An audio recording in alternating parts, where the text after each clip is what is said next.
नमस्कार मित्रों, मैं आलोक श्रीवास्तव, यूट्यूबर, आप सभी का एक बार पुनः अपने चैनल पर स्वागत व अभिनंदन करता हूं। जैसा कि आप सब जानते हैं, आज पूरा विश्व डरा सा हुआ है। इसका मुख्य कारण रूस और यूक्रेन के बीच हो रहे युद्ध है। तो चलिए जानते हैं रूस और यूक्रेन के बीच युद्ध क्यों हो रहा है। मित्रों, रूस और यूक्रेन का इतिहास 1136 साल पुराना है। यहाँ की सभ्यता 1136 सालों से एक दूसरे को जोड़ती और बांटती है।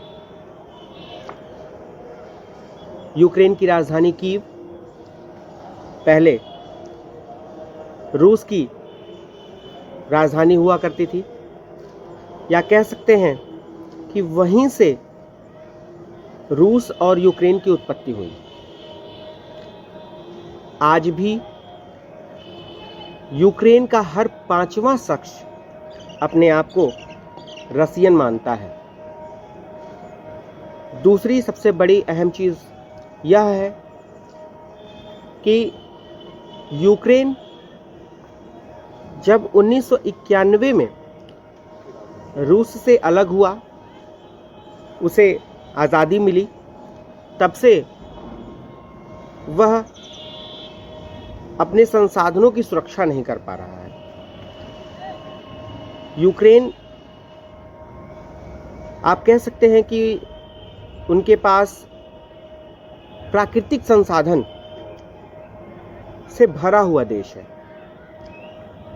जिसके लिए रूस हमेशा से यह चाहता है कि यूक्रेन खुद से अपनी निर्णयों को ले, लेकिन चूंकि अपनी सुरक्षा को देखते हुए वह नाटो का सदस्य है।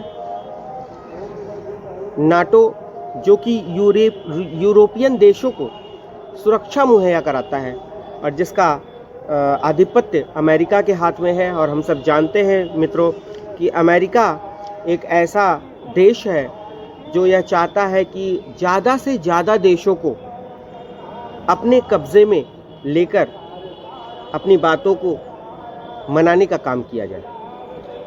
लेकिन वहीं रूस भी एक महाशक्ति है जो यह कतई बर्दाश्त नहीं कर सकता कि हमारे पड़ोसी देशों के आधिपत्य को एक ऐसे देश के हाथों में सत्ता दी जाए या सुरक्षा दी जाए जो कहीं ना कहीं बाद में हमें असुरक्षित महसूस करे। तो प्राकृतिक संसाधनों को सुरक्षित रखते हुए, या यूं कहें कि आज वहाँ के जो राष्ट्रपति हैं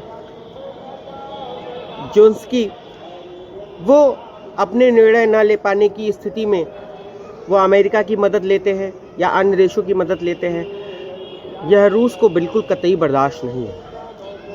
वह यह चाहता है कि वहाँ के नागरिक पूर्ण रूप से स्वतंत्र हों और साथ ही साथ वहाँ पर जो भी प्राकृतिक संसाधन हों उनका दोहन न हो। वो अपने देशों में या व्यापारिक संधि के अनुसार सभी देशों को बराबर मात्रा में प्राकृतिक संसाधन मुहैया कराया जाए और साथ ही साथ वहाँ प्रभुत्व स्थापित हो।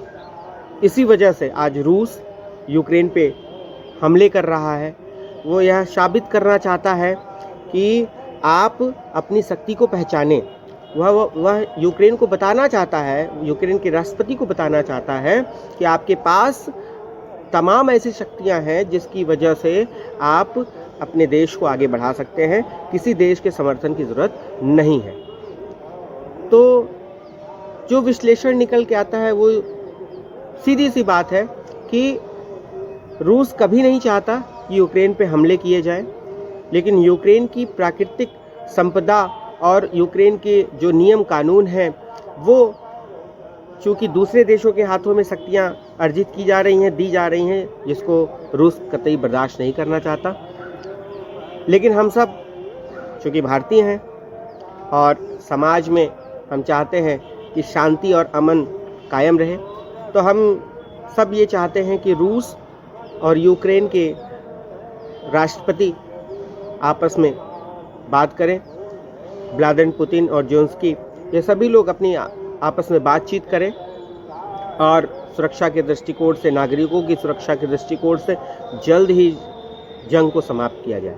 तो मित्रों, जैसा कि मैंने बताया इन दोनों यूरोपियन कंट्रीज़ के बारे में, तो आप सब भी अपनी राय दें।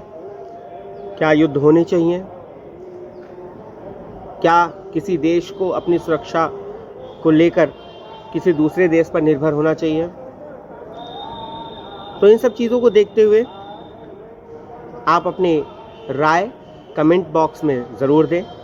तब तक के लिए आप सबसे अलविदा लेता हूँ। धन्यवाद।